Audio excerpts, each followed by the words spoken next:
Salut l'équipe, j'espère que vous allez bien. Timing géré cette fois-ci, pas de galère avec une intro un peu trop longue ou quoi ou qu'est-ce.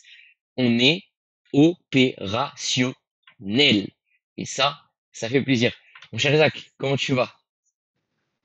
Ça va.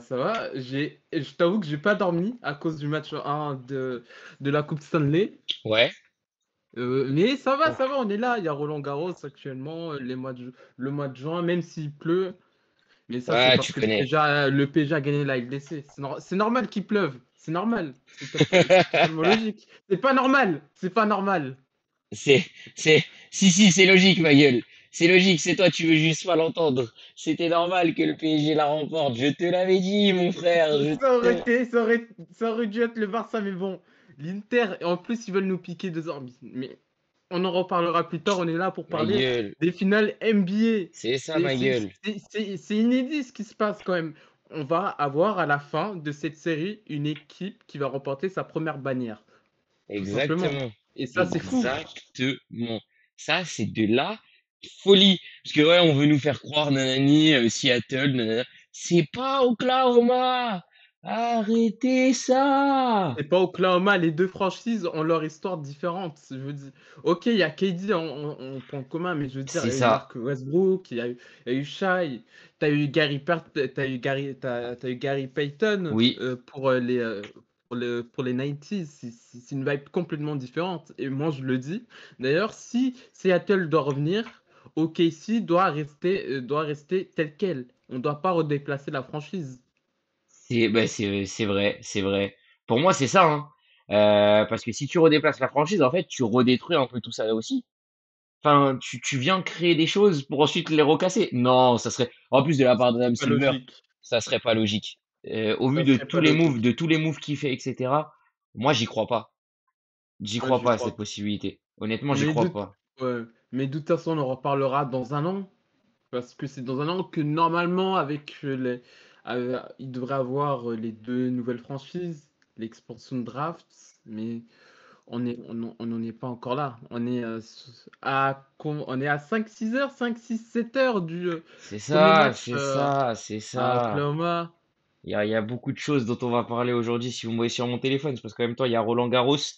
Bon, c'est bientôt terminé, hein, mais il y a Roland Garros, la demi-finale de la française Louise Boisson. Enfin bref, ce sera pas le Non, sujet principal, Boisson, mais ce sera le sujet. 2004-2014. 2004-2014. Ça va trop vite pour elle. Ça va trop vite. Aïe aïe aïe. Elle doit juste applaudir carrément. Ah bah ça, mais on verra bien après. Le match est pas fini et on l'a vu, nous on en connaît un Français qui est pro pour ça, être dans des situations tu sais bien compliquées et retourner la situation et tu sais pas comment. Il s'appelle Gaël Monfils, il le fait à 35 ans, 36 ans, 37 ans, 38 ans. Donc bref, on verra bien. En attendant le sujet principal du soir, donc vous l'avez vu, comme l'a dit Isaac, c'est le match qui va avoir lieu dans 6 heures maintenant à peu près.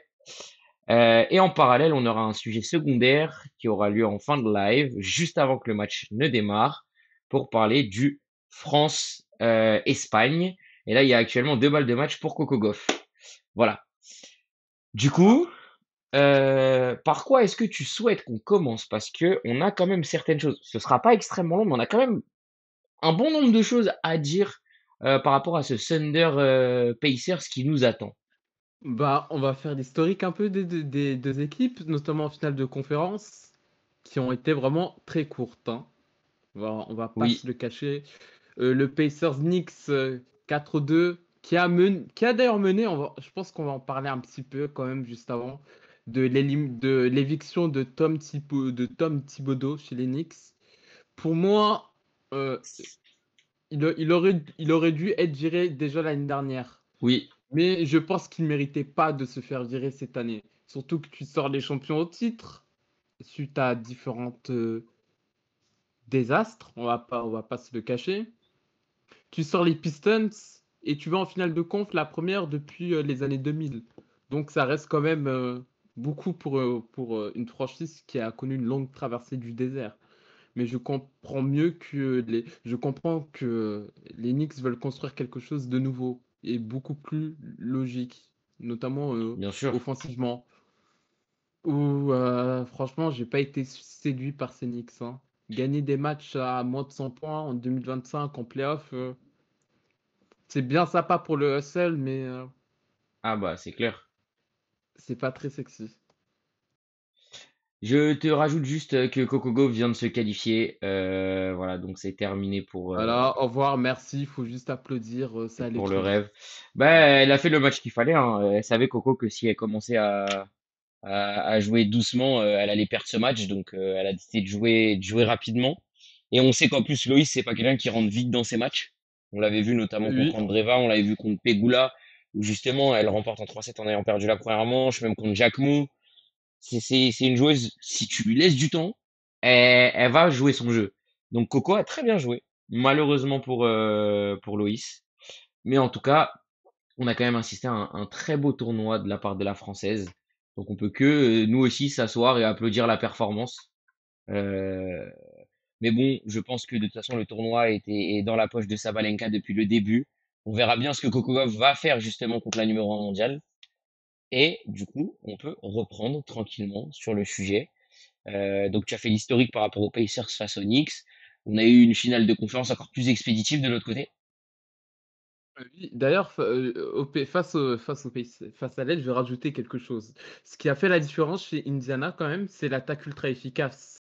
Je pense, vous me corrigerez si je dis des bêtises, mais il me semble que c'est la meilleure équipe à l'offensive rating pendant les séries. Haliburton Mhm. qui a dicté le tempo. Oui, Pascal Siakam qui a été qui a dominé physiquement. Ça a été incroyable. Et la défense des Knicks a tout simplement craqué. Et, que ça soit lors du match 1 en prenant je ne sais pas combien de points en quelques secondes. Et puis oui, les Knicks n'ont jamais pu apposer un rythme lent. Ils allaient à contrôler la ah non, transition et c'est l'espace sur le demi-terrain.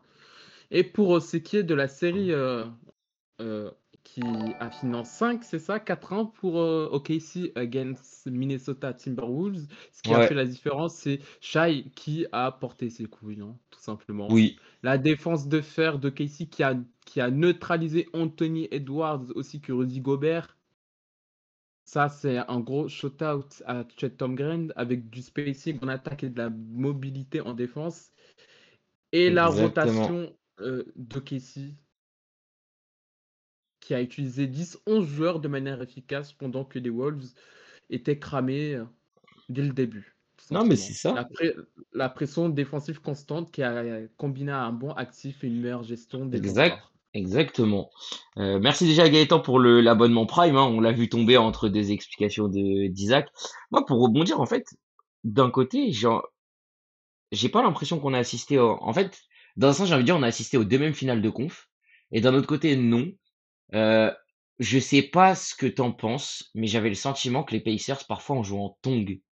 Je sais pas comment l'expliquer. Ah J'avais mais oui, sur les défaites, notamment sur les deux défaites, j'avais le sentiment qu'ils ont joué en tongue. Et donc, je sais pas comment dire. J'ai l'impression que OKC, eux, ils se sont pas relâchés. C'est-à-dire que eux, ils sont restés à fond tout le temps. Et c'est pour ça qu'ils ont terminé en 5.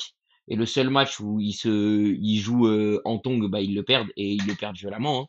Mais en même temps, ils menaient déjà 2-0. Parce que je crois que eux, ils ont mené 2-0. ouais, ouais, mené 2-0, hein. Donc, à partir de là, C'est quand ils sont partis dans le Minnesota c'est ça. que après deux fessées infligées à Minnesota, les T-Wolves se sont réveillés. C'est ça. Un Et coup d'orgueil. du coup, en Ah, vrai, moi, ça me choque pas du tout parce que de l'autre côté, ouais, je trouve que c'est le même, c'est ça, c'est les mêmes débuts de finale. Ça fait, tu mènes, bah, les deux mènent 3-1, je crois. oui. Les deux mènent 3-1. Après, la différence, c'est que, ok, ici, en menant 3-1, ils retournent à la maison, alors que les Pacers, en menant 3-1, ils retournent au Madison Square. Après, les Pacers aiment bien mettre la clim à l'extérieur, hein. Mais les Pacers, là, je suis désolé, le cinquième match, ils l'ont joué en tongue. Ils pouvaient finir la série en 5. Ah Ils se oui, sont oui, dit, ils on pouvaient finit à la finir. maison, honnêtement. Ah mais oui, c'est pas du tout la même, c'est pas du tout la même adversité quand on regarde la finale de conf. Veut dire les Knicks, les Knicks ont plus misé sur la défense et un rythme lent en Oui, essayant de couper. Par exemple, le début, les passes de Ali, par exemple, Oui, envers un Saka ou un Nesmith qui a été très très fort, hein. Vraiment, Nesmith qui est en Nesmith, train mais d'éclore, qui continue Nesmith, d'éclore. faudra parler de ce joueur, hein. Je pense qu'on va en parler un petit peu plus loin parce que on se connaît, on va parler des facteurs X un peu plus loin dans ce live. Mais non, Nesmith, bah forcément, toi, moi, on peut parler même de Thomas Ruga Bonito, hein. Euh, Nous, on est des personnes qui avons apprécié Nesmith dès le début. On était parmi les rares à Boston à vouloir le garder. Bah, quand on voit Ouais. ce qu'il donne, forcément, on se dit que aujourd'hui, il aurait une place chez nous, ça c'est clair. Mais là, Ah oui. il fait le bonheur des Pacers et nous, on peut être qu'heureux parce que les Pacers, c'est pas non plus une franchise ennemie, donc Bah, en soi, c'est un trade gagnant pour les deux. Parce c'est que ça. il s'éclate avec Nesmith. Nous, on a eu Brogdon qui nous a bien rendu service malgré la blessure en finale de conf face au East. Il a fait une saison avec nous, sixième homme de l'année. Terminé. Et qui nous a permis de ramener Jrue Holiday quand même, hein. Exactement. Et ça, merci pour le titre en Et 2020, en 2024. c'est ça. Reste, il reste qu'à savoir qui sera le champion NBA en 2025. C'est Et ça. je Qui nous pense qu'on va succédera? et je pense et on va essayer d'y répondre. Moi, Moi, honnêtement, j'ai envie de parler d'un premier point tactique qui va être la vitesse de jeu. On va avoir eh un match oui, de quelle intensité, de quelle vitesse. Et en fait, la question que je me pose, c'est est-ce que finalement, pour une fois, il vaudrait pas mieux que les Pacers y ralentissent le jeu? Moi, c'est la question que je me pose. bah moi je pense que pour moi, je vais détourner ta question. Je pense parce que moi je pense que OKC va essayer de ralentir leur jeu tout simplement. Avec la Ok, défense, ils vont essayer de maîtriser le tempo. Ils préfèrent ralentir le jeu quand c'est nécessaire ou imposer un rythme où leur oui, défense peut s'installer. C'est pas vraiment une équipe qui court beaucoup, mais qui attend et exploite les erreurs adverses. ok. Je vois ce que tu veux dire. Du coup, c'est-à-dire que Ah, toi, tu penses que les Pacers, eux, ils vont avoir tendance, du coup, à plutôt réaccélérer encore. je pense que les Pacers vont aller à fond sur ce match 1 et s'ajuster selon le résultat. Si ça aura suffi pour battre les OKC, tant mieux dans ce match 1. Si ça n'aura pas suffi au match 2, je pense qu'ils vont sûrement ralentir et essayer d'attirer la défense de fer d'OKC Ok, et cibler des failles et des joueurs. Mais j'en parlerai parce que j'ai beaucoup de facteurs clés et j'ai vraiment étudié pour le coup les match-up ouais, jusqu'au sixième homme. ok, ok, ok. Mais du coup, moi, pour revenir, j'entends beaucoup de gens me sortir que ce sera 4-0 au KC, 4-0 ou 4-1. Je trouve que les gens sont très sévères. Je pense que les gens Ah, ils sont sous-estiment très sévères. énormément les Ils- Pacers. On en parlera forcément, nous, dans nos pronos à la fin. Comme tu l'as dit, on a plein de facteurs de jeu à développer. Mais moi, le duel que je veux absolument voir, c'est le duel Miles Turner-Chet Holmgren. Parce que le petit Chet, je ne sais pas s'il va s'en sortir. Après, bien évidemment, il sera bien épaulé par Hartenstein. Hein, on va pas se mentir. Hartenstein qui fait un boulot monstre d'ailleurs dans la raquette du Thunder. Et ça, on peut le dire. C'est moi d'ailleurs, on reviendra, hein, mais les Knicks, je ne comprends toujours pas pourquoi ils l'ont lâché, même si je crois qu'il y avait pas mal de côté financier en jeu avec le fait qu'ils le lâchaient. C'est histoire de contrat free Mais, mais en terme. tout cas, ça reste dans le fond une erreur. Après, forcément, l'argent fait que tu fais des choix. Malgré tout, pour moi, Telenik, c'était pas Hartenstein que tu aurais dû laisser partir. Ça, c'est un autre débat. Ensuite, bah, Mais du coup, pour Turner et Holmgren, je pense que Chet est plus polyvalent personnellement, mais Turner a beaucoup plus d'expérience. c'est ça. Et moi, justement, je veux voir surtout le spacing de Turner. Moi, c'est ça que je veux voir. Je veux voir comment Chet il va faire face à ce genre de joueur. Parce que j'ai pas le souvenir de l'avoir vu vraiment bien s'en sortir. Je dis pas qu'il peut pas s'en sortir, mais je l'ai jamais vu bien s'en sortir contre des joueurs de ce type de spacing là, tu vois. Ah oui, c'est vrai qu'il en a chié, hein. Il a galéré, hein. Donc la question, ça va être, pour moi, ça va être ça va être une des plus grosses match-up. Et puis bien évidemment, comment d'un côté tu vas tenter de couper court au jeu de Tyrese et de l'autre, qu'est-ce que tu vas essayer de mettre en place pour contrer notre cher MVP, notre cher Shai. Ouais. Donc du coup, moi la question elle va se tourner autour de ça et surtout, je tiens à préciser, n'oublions pas la progression défensive de ces Pacers. Et c'est vrai qu'on n'a pas vu de défense jusqu'au début de ces playoffs. Franchement, comme je l'ai dit quand j'ai parlé de la défense lors de la série précédente, lors de la finale de Conference, c'est vraiment impressionnant. Ah mais c'est dingue, la pression tout terrain qu'ils te mettent dès le début du match. Comme tu l'as dit, en plus ils aiment bien mettre la clim au début. Le match de ce soir va être fou. Après moi je reste persuadé qu'on va avoir deux premiers matchs un peu de jauge. Je vais utiliser un terme qui n'est pas forcément français mais j'aime bien l'utiliser, de jaugeage. Moi je pense que ça va se jouer là-dessus, ça va se jauger pendant deux matchs. Et après Ouais. ils savent que la saison elle est presque finie, même si les deux premiers matchs ils sont à Oklahoma, hein. Les deux premiers matchs à Oklahoma pour moi ça va se jauger de chaque côté. Par contre, après, à partir du game 3, hein, ils savent que dans tous les cas, la saison, elle est terminée après la série. Là, on va avoir des matchs de fou. On va avoir de l'intensité de malade. Parce qu'on a deux équipes qui hésitent pas à mettre de l'intensité dans leur jeu. Et moi, ce que je veux voir, c'est comme on l'a dit, c'est à quel point cette défense des Pacers a progressé, à quel point ils sont capables de mettre de la pression sur tout le terrain comme ils le font depuis le début des playoffs, mais cette fois-ci face à une équipe aussi forte qu'OKC. Parce qu'on peut parler des Cavs, mais les Cavs, c'est pas la même chose qu'OKC malgré tout. Donc moi, je veux voir ce que ça va donner contre OKC. Je veux voir ce que ça va donner contre une équipe qui est... Parce qu'on va pas se mentir, OKC, ils savent aller chercher des lancers. Ils savent aller chercher des fautes chez l'adversaire. Donc je veux voir ce que peut donner cette défense qui est quand même vachement agressive des Pacers, voir ce qu'elle va donner contre cette équipe-là. Et bah, tu sais quoi? Ta transition, elle est parfaite. Je voulais aborder tout d'abord le point de la défense du Thunder, qui est pour moi une machine réglée. Discipline, polyvalence, agressivité. Il est tout simplement élite. Top 3 défensive en saison régulière, moins de 105 points encaissés de moyenne en playoff. Oui, Ça provoque plus de 17 pertes de balles par match. Ça switch de partout grâce à des profils comme Luder, Jalen Williams, Kenrich Williams, HGA, Wallace et même Chet. Ça peut switcher de A 1-5 sur la plupart des line-up. La oui, défense est aussi très mobile, avec sans vraiment de points faibles évidents sur les extérieurs. ouais, Maintenant, je vais essayer de parler de trois joueurs tout simplement. On va parler de Chet qui protège le cercle, 2,4 contre par match, tout en pouvant sortir sur les shooters. Il est fondamental dans leur défense en drop ou en zone e-dribble. Vous ne passerez pas. On a Ludert, tout simplement, la chambre de torture ou le dirty player au choix. C'est à vous de juger. Il prend généralement le meilleur score adverse à l'extérieur, donc peut-être qu'il va potentiellement prendre Ali Burton sur certains moments, même si j'imagine que ce sera un duel SGA à Burton, et use physiquement ses adversaires, même s'il prend beaucoup de fautes quand même, et fait des actions plutôt limites.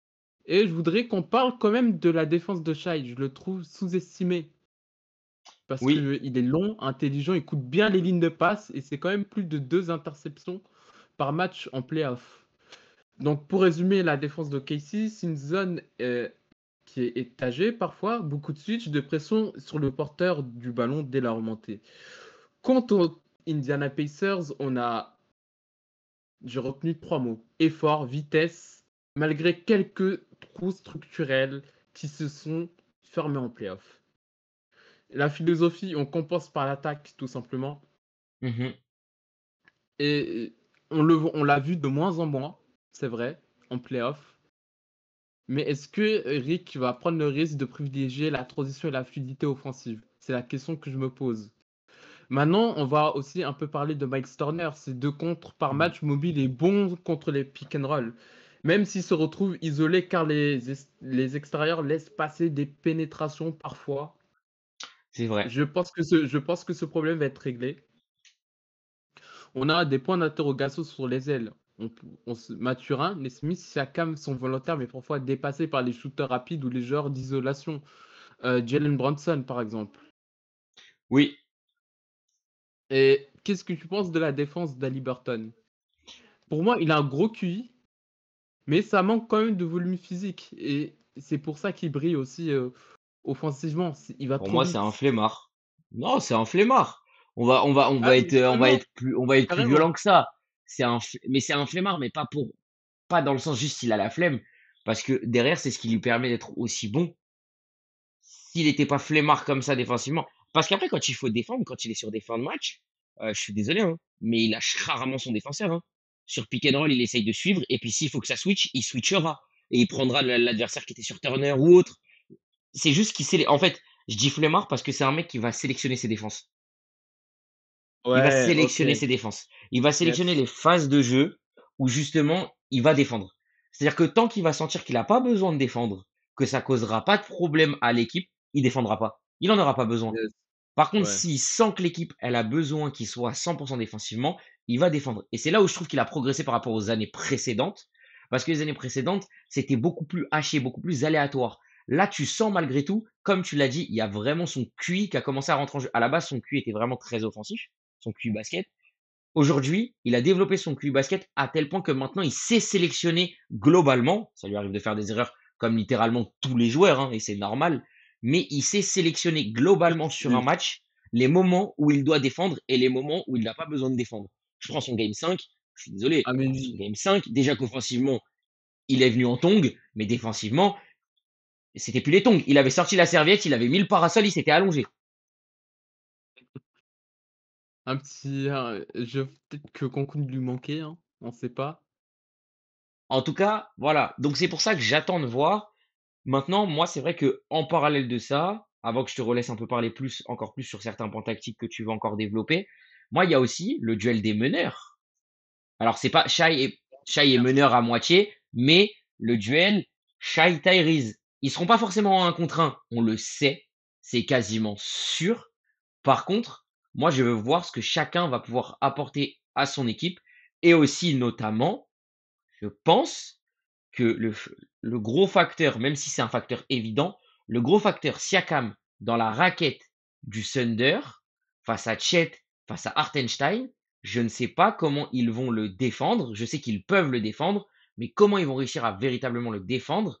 Parce que un mec comme Siakam qui est tout le temps en mouvement dans ta raquette, pour des mecs comme Hartenstein et Chet, c'est pas les Ils vont vacances, hein. avoir du boulot. Ils vont avoir du très, très Entre gros Miles Turner boulot. et Pascal Siakam, et puis on peut citer parce que alors là il a pas eu beaucoup de temps de jeu, mais par exemple même un mec comme Jarras Walker ou autre, franchement il y a beaucoup de mobilité dans la raquette des Pacers.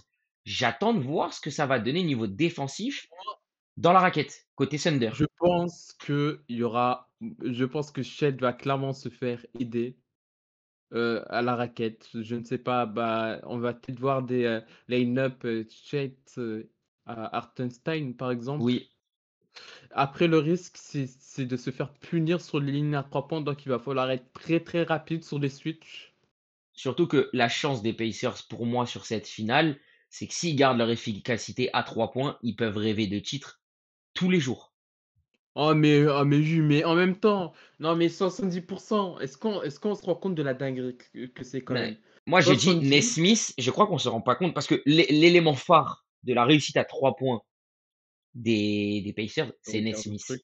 On peut se Oui. rappeler de son match contre les Knicks, sa fin de match monumentale quand ils font le comeback, mais il te sort des 3 points. Mais mon Nesmith, qui es-tu? Mais qui es-tu? Le match, il marque, je sais plus combien de points, il est à 8 sur 9 au tir. Non mais Ou 8 c'est sur 9 à c'est 3 points, je sais plus, un truc comme ça. la C'était progression d'Aaron Nesmith. Non, c'est dingue. Mais même, il y en a un qui a pas beaucoup été utilisé. Et pareil, je pense qu'il va avoir son rôle à jouer dans cette finale. C'est Bénédicte Bénédicte Mathurin. Mathurin. Après Exactement. Mathurin a pas été, pour faire le contexte, il est, Bénédicte Mathurin d'ailleurs c'est une très belle finale NBA pour les Québécois, hein. Bien sûr. Beaucoup, il y en a Bénédicte, beaucoup Lou meilleurs. Dort. Ça en fait deux déjà. Et deux pas petits, hein. Lou Dort et Bénédicte Mathurin. C'est quand même des éléments importants de leur équipe de chaque côté. Et je pense d'ailleurs qu'on va beaucoup avoir cette match-up. Je serais pas surpris de voir Lou Dort sur Bénédicte et inversement pendant certaines phases. Ça va arriver, mais oui, Bénédicte a parfois déçu Oui, sur ses playoffs, mais et qu'il a pas été beaucoup utilisé, mais je pense qu'il va être vraiment utilisé sur cette série. Il y a beaucoup plus de match-up qui lui conviendraient. exactement. Honnêtement, je pense que c'est une série qui est beaucoup plus déjà pour lui. Même si j'ai été étonné qu'ils s'en sortent pas contre les Cavs et autres. Contre les Knicks, je pouvais déjà plus comprendre. Les Knicks, tu as le sentiment que c'est pas forcément une match-up facile pour lui, si on C'est est très honnête. physique les Knicks. C'est ça. Et même les Cavs en soi, les Cavaliers, ça reste quand même. Bah, après, tu vois, on dit ça, mais malgré tout, ça reste très physique, le Thunder, mais c'est un autre type de physique. Et c'est pour ça que je me dis que Mathurin aura peut-être plus de possibilités. Parce que justement, il y a ce côté de. En fait, c'est plus physique du côté de l'intensité quand tu joues le Thunder. Et oui, Et l'intensité physique. l'intensité, je pense que c'est le mot qui définit cette équipe des Pacers. Ah mais oui, totalement. Les deux équipes sont intenses. Donc c'est pour Là, ça. Et donc c'est là où je me dis que les Pacers, ils ont une carte à jouer. Ça ne veut pas forcément dire que les Pacers seront capables de battre le Thunder sur cette série, mais ça veut dire que c'est exactement ce qu'il va falloir qu'ils fassent. Et c'est pour ça que moi, je réfléchissais au fait que, est-ce que sur les premiers matchs, il faudrait pas justement surprendre le Thunder en ralentissant le jeu, mais de manière faite exprès, c'est-à-dire ne pas laisser le Thunder ralentir le jeu pour toi, mais toi ralentir le jeu à ta façon pour donner ton oui, tempo sur le match. oui, jouer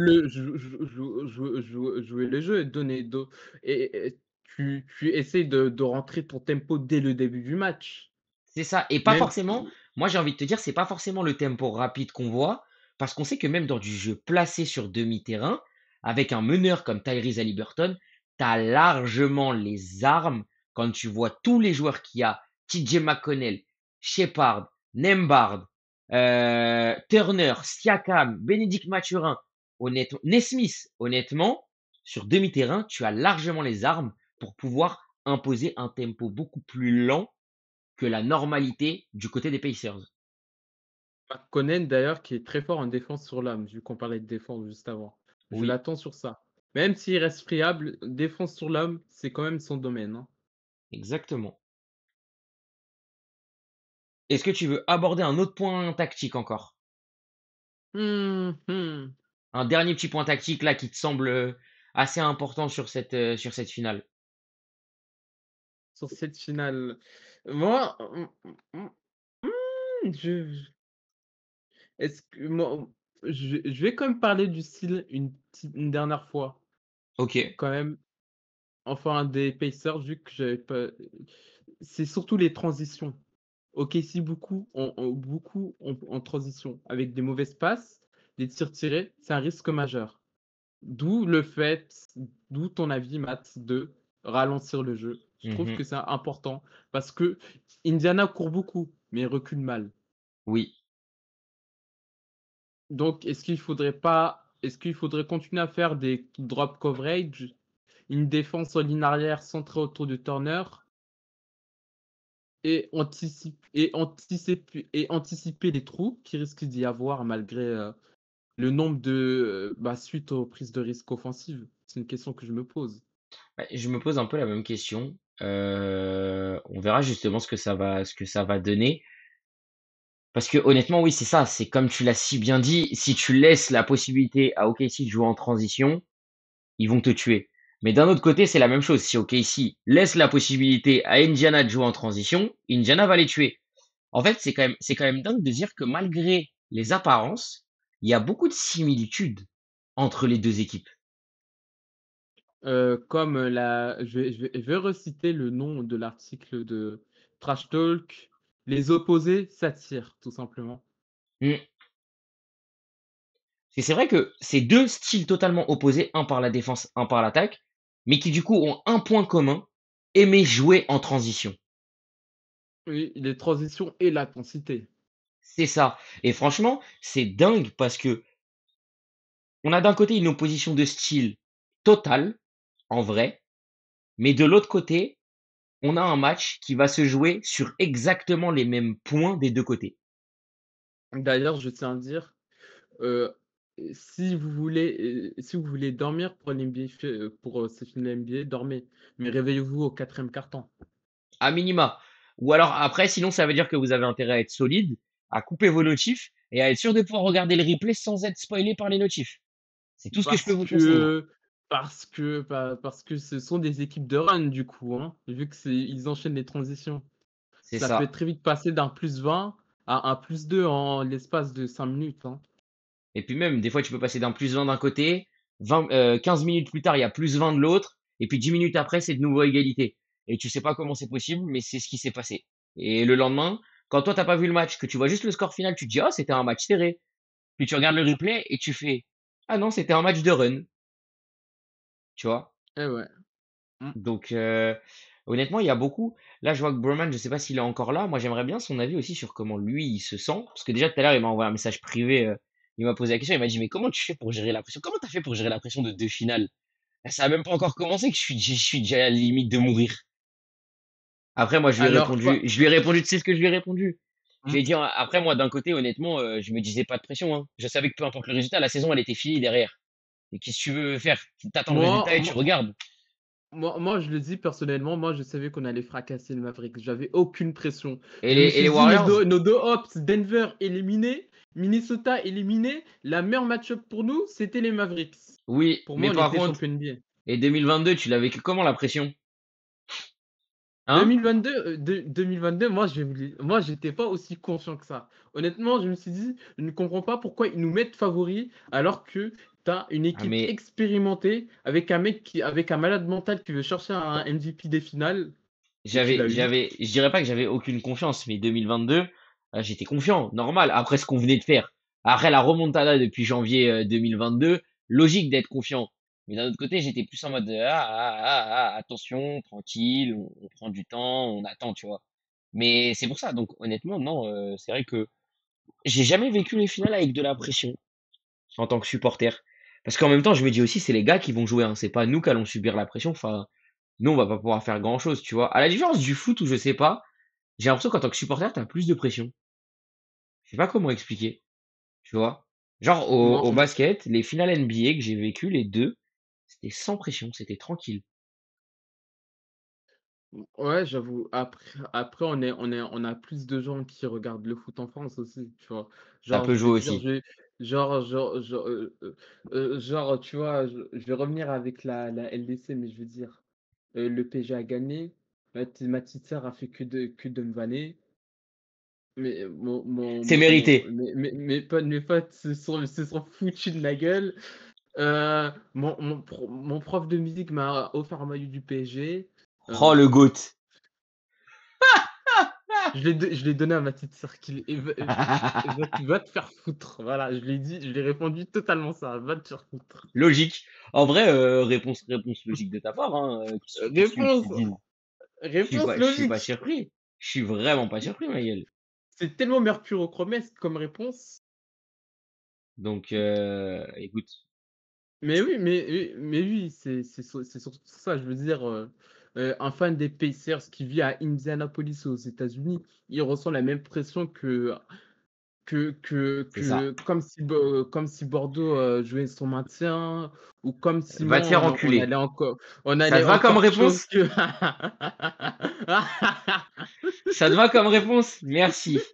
Belle Merci. réponse, magnifique. Voilà. Ou mon équipe qui se fait sortir par Tottenham à la 90e minute.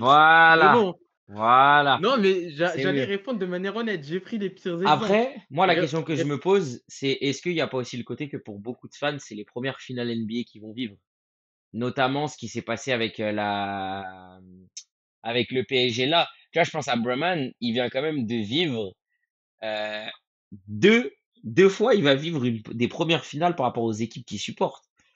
Il a vécu la première finale de Ligue des Champions enfin pas la première, la deuxième, pardon, mais la possibilité d'avoir le premier titre de son équipe.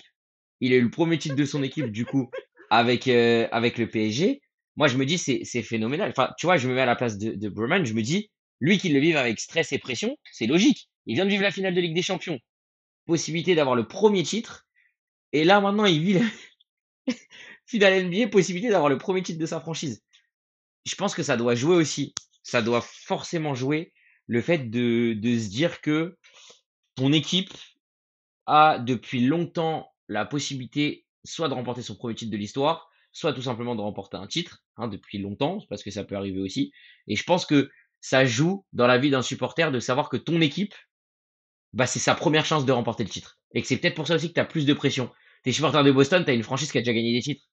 Donc tu la vivras moins la pression qu'un supporter des Pacers, si tu vois, aujourd'hui. à Ah, nuancer. Je dirais que les jeunes fans, pardon, j'ai un gros fou rire incroyable. Mais pardon, mais un jeune fan de Boston, par exemple, comme nous, aurait eu plus de pression parce que c'est sa première expérience pour un oui. titre. Après, moi, c'est vrai que je suis un peu plus âgé, donc même si je l'ai pas vécu en direct, j'ai vécu les images, j'ai vécu la période du titre de 2008. Donc, d'un côté, moi, j'avais déjà un peu moins la pression en 2022, tu vois. Ça, c'est vrai que même et moi, j'avais déjà vu cette franchise gagner, donc Je pense que ça doit jouer un peu, tu vois. Il y a cette histoire aussi, bah, il y a cette histoire de la culture de la gagne. Quand tu supportes une équipe qui a cette culture de la gagne, t'as peut-être un peu moins de pression. Alors, tu seras plus frustré, par contre, si ça gagne pas. Parce que forcément, tu t'es habitué à gagner. Tu vois, un supporter du Real Madrid, il est frustré quand le Real va pas gagner la Ligue des Champions. Pour autant, quand tu sais que le Real va jouer une finale, il va pas être stressé. À l'inverse d'un supporter du PSG qui se dira bon bah bon après eux c'était un peu différent encore parce que vraiment ça fait un moment qu'on les charrie sur le fait qu'ils la remportent pas. Mais tu vois ce que je veux dire parce que t'as beau avoir cette culture de la gagne en championnat, t'as ce côté de bah, ça se trouve si tu perds la Ligue des Champions, les gens ils vont considérer que c'est normal, c'est la malédiction de ton club, etc. Tu vois. Et je pense pareil à City avant. Hein. Pour moi City c'était pareil avant qu'il la remporte il y a 2 ans. En fait c'est à partir du moment où tu instaures cette culture de la gagne, ça devient la normalité, ce qui fait que tu as beaucoup moins le stress. Par contre, pour autant, tu deviens plus frustré quand la victoire elle est pas là. Moi, regarde, c'est le cas avec Liverpool. J'ai été frustré de me faire sortir par le PSG, mais j'avais aucune pression quand on m'a dit qu'on affrontait le PSG parce que si on sortait, ça me choquait pas, tu vois. oui, je comprends totalement. Tu as l'habitude de gagner avec une équipe comme Liverpool, tu vois? Donc c'est pour ça. Je pense que ça joue beaucoup. Les Pacers, même si depuis l'année dernière, c'est quand même très fort en playoff, notamment finale de conf l'année dernière. Là, du coup, non.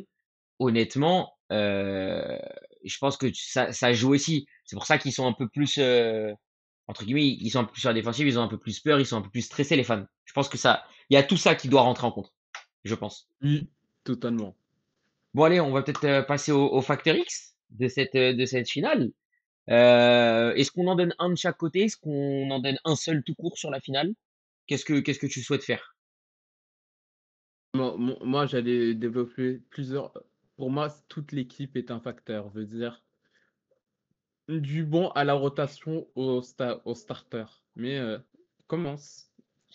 Bah, moi, du côté, bon, alors, tu sais quoi, je vais le faire des deux côtés. Moi, je vais voir ce que Caruso peut faire sur Tyrese Haliburton. Moi, si je prends un facteur X, Bon choix. c'est la défense de Caruso sur Haliburton. Et de l'autre côté, j'hésite entre deux. Alors, si tu veux, je développerai après, mais je vais quand même te laisser après argumenter toi de ton côté au niveau de ce qui va jouer, des facteurs clés.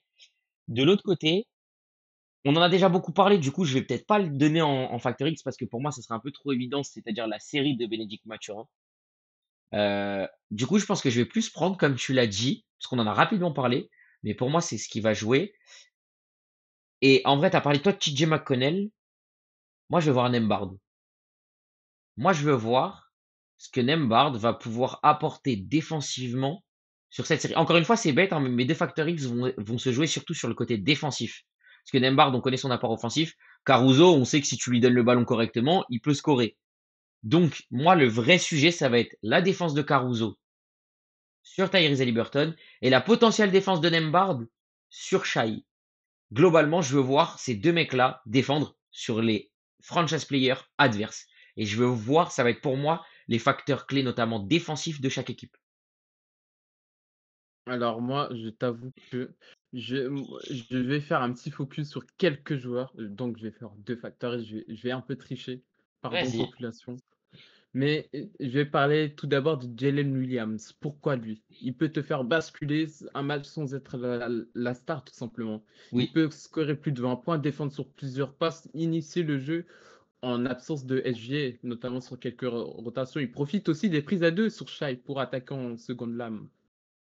mm, Et donc, si Indiana se focalise trop sur SGA ou Chet, Jalen peut prendre feu. Il est capable d'inscrire, je sais pas, un 28 points à 11 sur 15 au tir sans prévenir. Il est très souvent clutch. Il a fini plusieurs matchs contre Minnesota quand même. Et oui, défensivement, je trouve qu'il c'est peut vrai. gêner Prince Ali sur certaines séquences grâce à sa longueur et à sa mobilité. Et je rajouterai un facteur X caché, entre guillemets. Kaysen Wallace, le rookie. Ça Pourquoi? s'entend. Pourquoi? Parce qu'il est excellent en défense sur les pick and roll.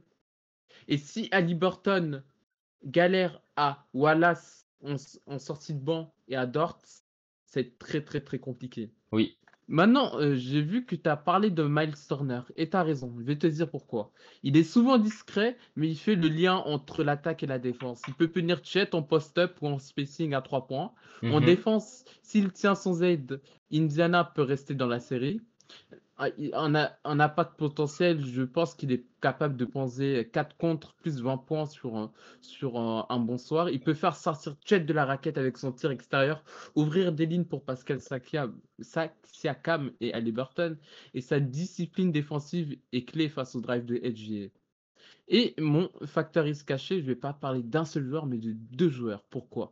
Je vais parler de Ben Shepard, shooter plus bon défenseur. Il peut forcer OKC à respecter le banc. Et Oui. Obi Toppin, parce que si Indiana Ah. impose un rythme rapide, il peut devenir un moteur de transition imparable quand même, hein. Et puis, moi, je veux rajouter, c'est que si Obi Toppin est dans un bon soir à 3 points, t'as une double menace avec ce joueur. T'as Ah une oui. double menace potentielle. Parce qu'on l'a vu, Obi Toppin, c'est pas tous les soirs qu'il va mettre dedans. Par contre, le soir où il met dedans, c'est souvent compliqué pour l'équipe adverse. Ah, ça va être très très dur, hein. Parce que j'en ai pas beaucoup On l'a vu. parlé. J'en ai pas beaucoup parlé ce soir d'Obi Toppin.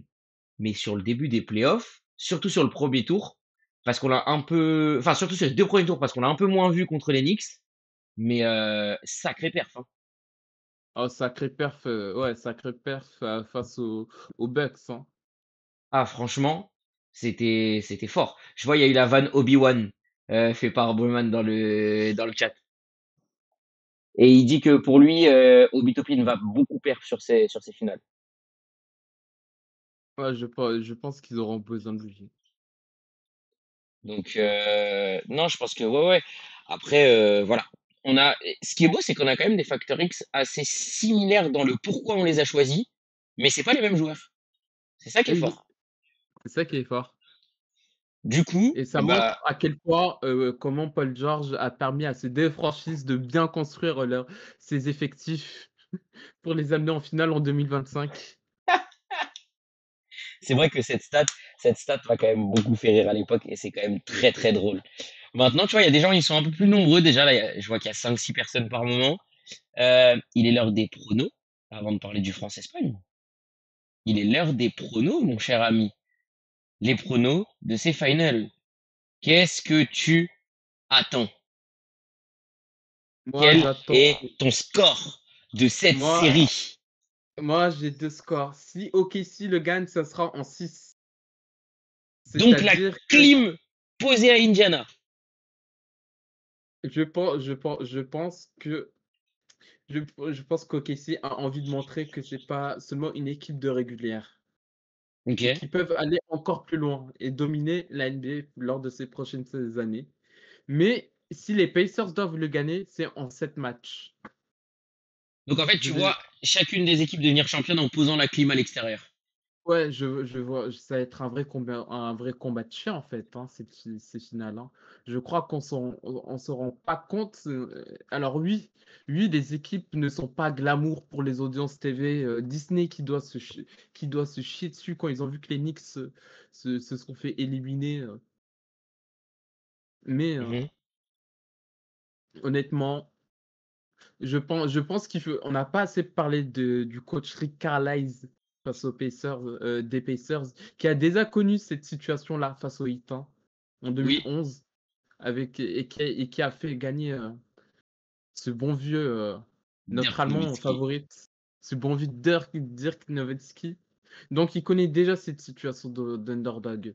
Et Et ça m'étonnerait pas qu'il prenne de cette expérience-là pour montrer la voie à ce jeune effectif qu'est les Pacers. c'est quoi?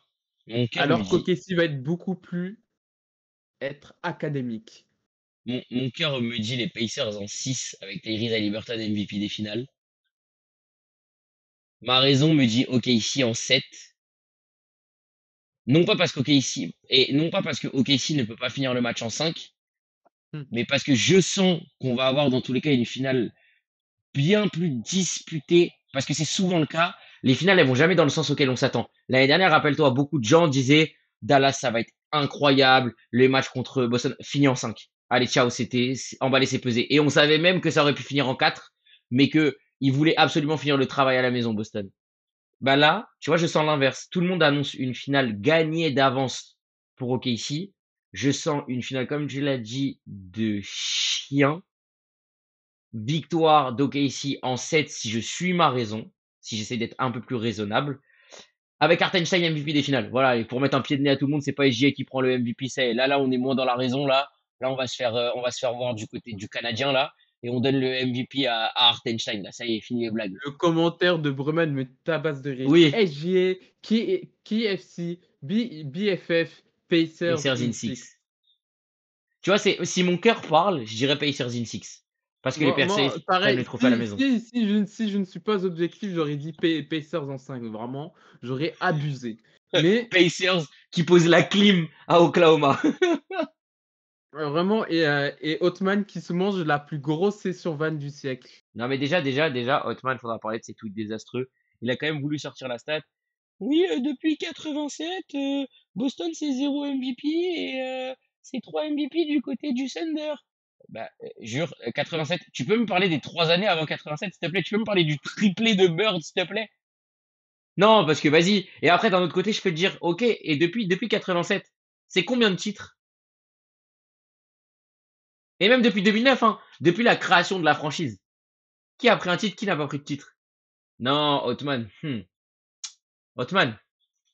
Qu'il soit prêt à la session Van si jamais OKC ne prend pas le titre, hein. Hotman, j'aurais été président du Sénégal, je t'aurais 25, 25, non, 25, 25, arrête, Ah, mais non, 25, je pense que non. Hotman, tu vois, tu te rappelles de ma Ligue Dub Nation quand tu prenais des sauces? Mais c'est ça, c'est totalement ça. Hotman, Hotman, hein, la sauce qui va se manger. Une équipe qui fait 68 victoires sur la saison régulière, qui est pas championne NBA à la fin. Faut voir la sauce qui va se manger. Encore plus si Tyrese Haliburton il prend le MVP des finales. Mais Parce je que te jure, ça va mais je te jure qu'à la ressortir. place d'Hotman, Tous les j'aurais gens là, confiance. tous les gens qui ont mal parlé là, tous les gens qui ont mal parlé de Tyrese. Faut voir comment je vais attraper tous vos vestes si jamais les Pacers y remportent le titre et que Tyrese Haliburton il est MVP des finales, hein. Attendez seulement, hein. Vous rigolez, vous rigolez. Je vais attraper toutes vos vestes. Parce qu'à l'inverse, si Shai il est MVP des finales, ce sera la normalité, entre guillemets, pour les gens. Meilleur joueur de la meilleure équipe, terminé. Par contre, si c'est Tyrese qui est MVP des finales parce que les Pacers remportent le titre, attendez que je vienne attraper tous vos vestes là, vous allez voir. Voilà, du coup, ça maintenant, ça va pouvoir être clippé et mis sur TikTok. On peut passer à la suite, du coup. Voilà, on a fait les pronos pour. D'ailleurs, on va en profiter pour donner les dates quand même, avant de passer à la Ligue des Nations et au France-Espagne qui s'annonce passionnant. Alors, du coup, le match 1, demain à 2h30 du matin, dans la nuit de dimanche à lundi, 2h du matin, le match 2. Ouais. Après, le match 3 sera de la nuit de mercredi à jeudi. Et le match 4 dans la nuit de vendredi à samedi. Ok. Voilà. Bien Donc, évidemment, la série sera terminée ce soir-là puisque les Pacers auront remporté les 4 matchs. et évidemment qu'on vous fera un débrief tous les 2 matchs. Oui, alors peut-être que oui, bah en vrai, oui, puisque du coup, comme il y a plus de planning Oui. à partir de la semaine prochaine. Avec le planning, ça sera même le planning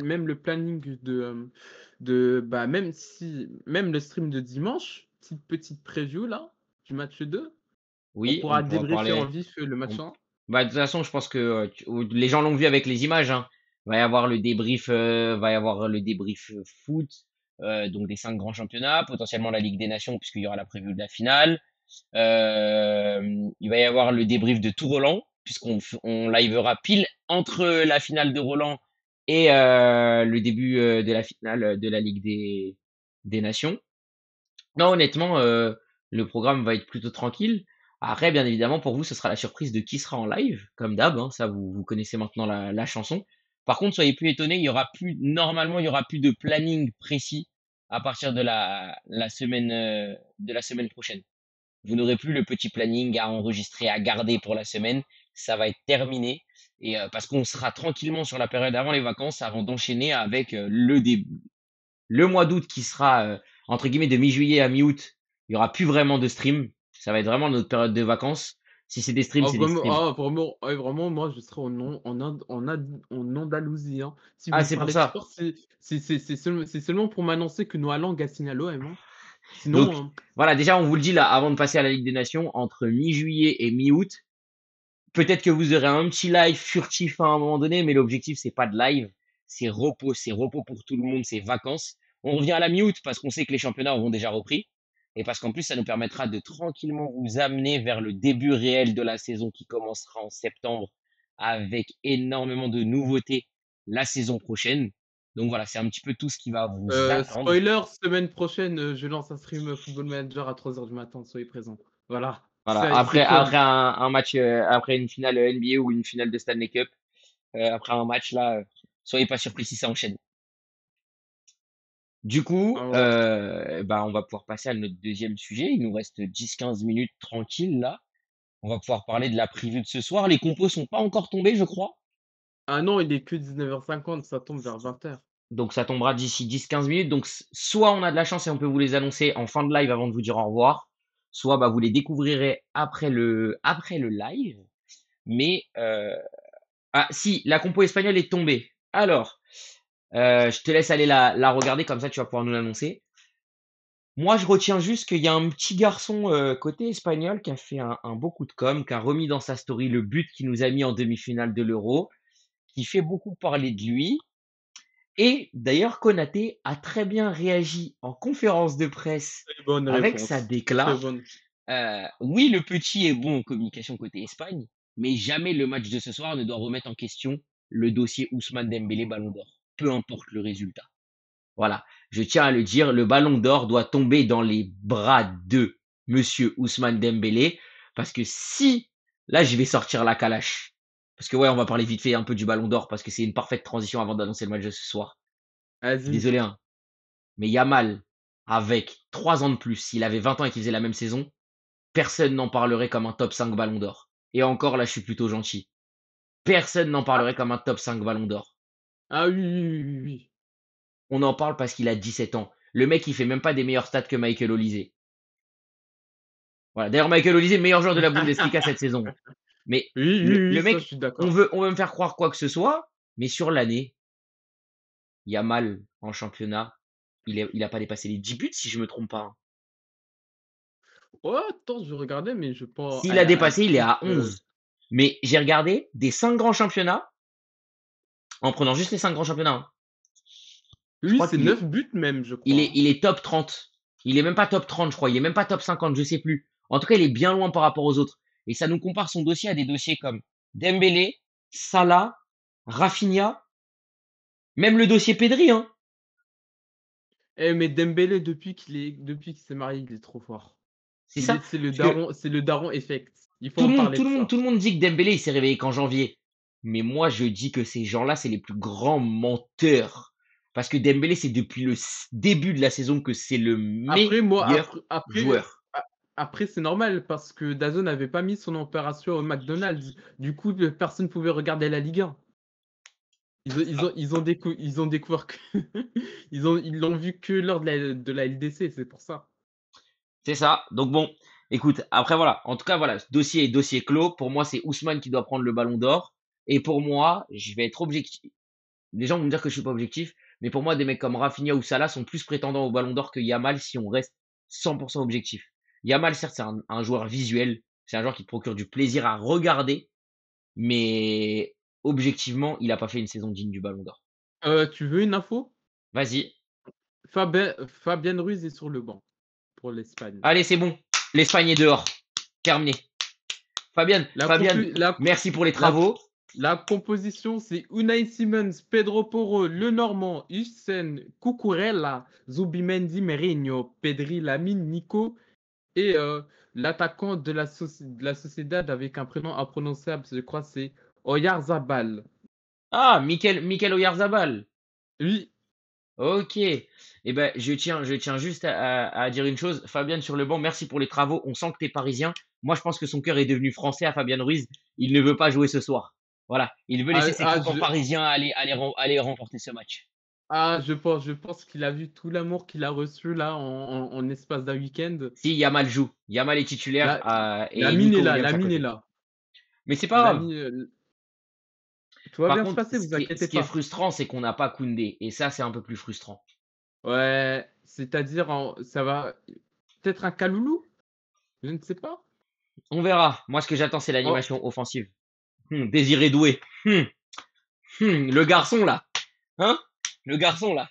Le match de alors ce moi, je soir. sais, alors moi, je sais que je suis désiré, mais moi, je suis pas doué personnellement. Moi Voilà. non plus. Je sais même pas si je suis désiré. Ça, c'est encore autre chose. Ça, c'est une autre question qu'on se posera après. Voilà. Voilà. En tout cas, le sujet est que le garçon Désiré Doué, il est désiré et il est doué. Son prénom et son nom de famille lui vont très bien. On ne pourra rien dire d'autre. Voilà. Euh, pour ce soir, moi, franchement, je pense que dans l'optique de tout le monde, l'Espagne est favorite et va remporter ce match. Moi, je vais prendre tout le monde à contre-pied. Je suis convaincu depuis plusieurs jours que la France va se qualifier et ira affronter le Portugal. D'ailleurs, Ah, moi, j'avais annoncé le Portugal personnel, hier. Voilà, pareil. je tiens à rappeler, j'avais annoncé le Portugal hier, moi. Voilà. Moi, j'avais dit 2-1, je crois, pour je ne sais plus qui. Donc la France ira jouer le Portugal en finale parce que je pense que la France va gagner, qu'on va avoir un bon Yamal, mais pas un Yamal exceptionnel, parce que justement, va y avoir un juste retour de bâton. À un moment, faut que ça arrive. Et je sais pas pourquoi, je sens que c'est ce soir. Dembélé va nous sortir une masterclass. Ousmane va nous sortir la première réelle masterclass en équipe de France. Il serait temps pour Monsieur Dembélé, hein. Je pense que justement, il n'a pas marqué en finale de Ligue des Champions, mais là, ce soir, je suis convaincu Je, qu'il pe- marque. je pense que ça a dû lui arriver aux oreilles, les déclarations Il a dû entendre la de ce déclaration de joyeux homme. Konaté, il a dû voir à quel point il était aimé par ses coéquipiers. Ce soir, s'il claque pas un doublé, il y a un souci. Bah, sauf si le dictateur Kylian Mbappé l'enferme dans les Je me suis vestiaires de permis des Stuttgart. rimes, si t'as fait attention. Ouais, j'ai bien vu l'être. Mon âme de double licence lettres sciences politiques a apprécié ça. Mais je pense que Mbappé va juste le séquestrer ou va mettre à mal de l'Espagne pour jouer à 10 contre 11. Mais Bon, à 10 contre 12, tu vois. je pense que l'ouverture du score sera d'Mbappé. Tu penses? Et je pense que ce soir, on met 3-1 à l'Espagne. Moi, je pense 3-2. Je pense que l'Espagne va plutôt bien démarrer, mais que la France va, comme d'habitude, réagir à l'orgueil. Si je réfléchis, je dirais Mbappé, Nico Williams, Dembélé et Doué qui offre au moins 2 buts sur les trois. Pour moi, Doué va plus travailler offensivement que les deux. Ça, je Ouais, suis totalement d'accord. C'est celui qui a délivré les passes décisives, essayer de casser les lignes. c'est ça. Moi, je pense que ce soir, on va découvrir une nouvelle facette d'Mbappé. Et les gens ne sont pas prêts pour ça. Voilà, je le Ça dis. dépend lequel. Ce Ça, soir, pour moi, ce soir, c'est le de la début rédemption. de la rédemption. Ça commence ce soir. Branchez-vous. Parce que, moi, je le dis, hein, je serais pas surpris si à tout moment c'est lui qui claque un triplé et qui qualifie l'équipe de France. Voilà. Je le dis ici. Je pose ça là. Je pose ça Choqué, mais pas maintenant. déçu. Je pose ça là. Voilà. Je serais même pas surpris. Honnêtement, je serais même pas surpris. Franchement, pas choqué ni déçu. Je le dis. On verra bien. Parlons de Roland. Est-ce qu'on parle un petit peu de Roland? Bah, donc on a du coup la numéro 1 mondiale qui a respecté son rang, qui a un peu galéré contre Iga Swiatek, la polonaise, triple tenante du titre, mais qui lui a claqué une bulle dans le troisième set 6-0 pour se qualifier en finale. De l'autre côté, on a eu Coco Gauff, donc on en a parlé un peu en début de live, qui a été expéditive. Il y a Euh, Zoufara Boisson. Isaac et moi, on s'en doutait, on l'avait dit, hein, c'était soit Goff en 2, soit Boisson en 3. Voilà, c'était plutôt la logique de la chose. Parce que si le match avait duré, par contre, ça aurait tourné au vinaigre pour Coco. Et ça, on le sait, Ouais. et elle le sait elle-même, parce qu'elle a vu Mira Andreeva, elle a vu Pegula. Plus le match dure, si tu conclus pas dans la première manche, si tu conclus pas, surtout si tu conclus pas vite dans la première manche, Tu permets à Boisson d'utiliser la première manche pour se mettre dedans dans la deuxième. Or là, Goff a conclu très rapidement la première manche, ce qui l'a totalement sauvé et ce qui lui a permis justement de pouvoir s'en sortir et de jouer une deuxième manche beaucoup plus sereine parce qu'on a quand même vu une Coco Gauff beaucoup plus en difficulté dans la deuxième manche. Elle a fait plus d'erreurs, Et mais malgré tout, l'intensité qu'elle avait mis et le fait qu'elle ait empêché Boisson de rentrer dans son match, ça lui a permis d'expédier cette demi-finale et d'aller retrouver, logique respectée, numéro 1 mondial contre la numéro 2 mondiale en finale. Voyons voir si la logique sera de nouveau respectée en finale. Moi, si on me demande mon prono, je pense que j'annonce quand même Sabalenka qui m'a l'air vraiment au-dessus sur ce tournoi. Mais attention, Coco, elle n'est pas en reste. Goff va lâcher un classique à 15h. Et vous me permettrez une aparté, Mathias, mais c'est comme les dates Tinder. Il faut conclure. Il faut que ça aille vite. Et Coco Gauff l'a très bien compris face à Boisson cet après-midi. C'est ça. Par Elle contre, lui a pas laissé. Contre Sabalenka, que tu veuilles aller vite ou non. Ah là, Ah, ah, ça va trop vite, comme l'a dit Erika Bidal, ça va trop vite. ah Là, là, c'est t'es, là, tu peux juste applaudir en fait. c'est ça. On va avoir une très belle affiche. Honnêtement, ça, c'est une très belle affiche pour une finale. Je sais pas si on pouvait rêver mieux. Alors si, forcément, en tant que Français, on aurait pu rêver de Sabalenka contre Boisson. Surtout que Boisson a un jeu un peu à l'opposé quand même de Sabalenka. Ça aurait pu être intéressant, une finale très intéressante. Elle avait de quoi embêter Sabalenka. Maintenant, Gauff, bah voilà, logique respectée. Gauff, si elle joue comme elle a joué aujourd'hui, elle peut vraiment faire mal à Sabalenka. Donc on verra bien. En attendant, bah, faudra se brancher, hein, comme on l'a dit. Il faudra aussi se brancher demain après-midi, et demi-finale homme de Roland. Sinner Djokovic et suivi de Moussetti Alcaraz Je, au Châtrier. je tiens à préciser qu'au vu du quart de finale contre Tommy Paul, Carlos Alcaraz est pour moi intouchable sur cette fin de tournoi. Ah, je pense que pour moi, Alcaraz, il va remporter Roland, hein. Le Quel que soit seul, le vainqueur entre Sinner et Djokovic. Et justement, j'ai même envie de dire, encore, j'ai un doute sur un, mais je pense le qu'on a les mêmes. seul qui peut embêter Carlos, c'est Djoko. Oui, c'est bien ce que je me disais. Je pense que Djokovic aussi est quand même dans un état de grâce, tout simplement. C'est ça. Et justement, parce que Sinner, on l'a vu, Sinner contre Alcaraz, il ne s'en sort jamais quasiment. C'est une folie. C'est une folie. Voilà. Donc moi, honnêtement, si tu me demandes, mes vainqueurs pour moi, c'est Sabalenka et Carlos Alcaraz. Goff Alcaraz. Logique. J'aimerais dire Goff, mais je trouve Sabalenka beaucoup trop solide, Ouais, honnêtement. elle est très, très, très, très solide. Elle fait le tournoi du numéro 1 mondial et pour moi, ça va se voir justement lors de la finale. Finale qui va être très disputée, très âpre, très dure, mais qui sera remportée par la Biélorusse numéro 1 mondial. En tout cas, il y a de beaux matchs qui nous attendent, que ce soit demain, samedi et même dimanche pour la finale, messieurs. Ça va être très, très sympa en tout cas à suivre ce tournoi. Nous, bah du coup, on va pouvoir conclure tranquillement. Vous souhaitez une bonne soirée. Demain, rediffusion du live d'hier avec bah, mon cher compère Isaac, là, hein, pour demain. Voilà. Et puis samedi, vous aurez la rediff samedi matin de ce live-là, de ce soir. Donc voilà, mon cher Isaac, je vais te laisser le premier mot de la fin. Euh, alors, Mehdi Benassia, j'ai une mission pour toi. Voilà, j'ai une mission extrêmement personnelle à te demander, une requête en transfert. J'ai vu que l'Atalanta Bergame a mis Lookman pour 30 millions, pour 30 millions d'euros. Tu te débrouilles. Mais tu Tu le ramènes ramènes. même tu ramènes même la DZ Mafia pour payer son salaire de je ne sais pas combien, mais tu me le ramènes. Et De j'ai rien entendu savoir. qu'Isaac se propose même d'aller le chercher lui-même à l'Atalanta, à Bergame, pour le ramener à Marseille. Ah vraiment, je l'emmène, je prends l'aéroport, je conduis l'avion, s'il faut, je passe le permis de pilote, je le Voilà. ramène. Et moi, bah, du coup, je vais suivre la lancée sur le dernier mot. J'attends avec impatience la signature de Wirtz à Liverpool. Ah, c'est vrai que ça dure cette histoire, hein. Voilà. En tout Même cas, si ça devrait se faire. Frimpong très content. Potentiellement Kerkez très content aussi si ça signe. Mais j'attends Wirtz avec grande impatience. Je veux dire que ça va être quelque chose, hein. En PL. C'est ça. Sur ce, Ben nous, on va vous dire au revoir. On va vous dire profitez de ce match cette nuit. Profitez déjà du match de ce soir à 21h niveau football. J'avais Reposez-vous bien dégainé le entre maillot. 23h C'est ça. et 2h du matin. Moi, je vais vous avouer que je vais regarder le match en replay demain matin sans spoil en me levant pour aller au travail à 5h50, 6h, voilà, tranquillement.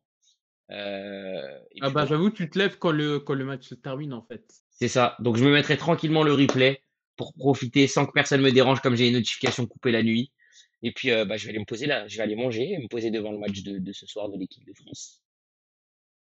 Pareil, je vais me poser, je vais m'affaler sur mon canapé. Eh bien mon cher Isaac, il est temps de dire au revoir à tout le monde. Messieurs, N'oubliez pas les réseaux sociaux en dessous du stream ou dans la barre sur YouTube, TikTok, Instagram, Actu de Bully NBA sur TikTok, c'est les ça, infos sur X, aka Twitter et Instagram, et les exactement. redites sur YouTube du coup. Voilà, Et c'était puis, Mercurochrome. objectif, Twitter qui vous relaiera aussi les actus des différents matchs. C'était notre cher Ishak, aka Mercurochrome et Mathias aux commandes. On vous dit à la prochaine. Ciao tout le monde. Peace.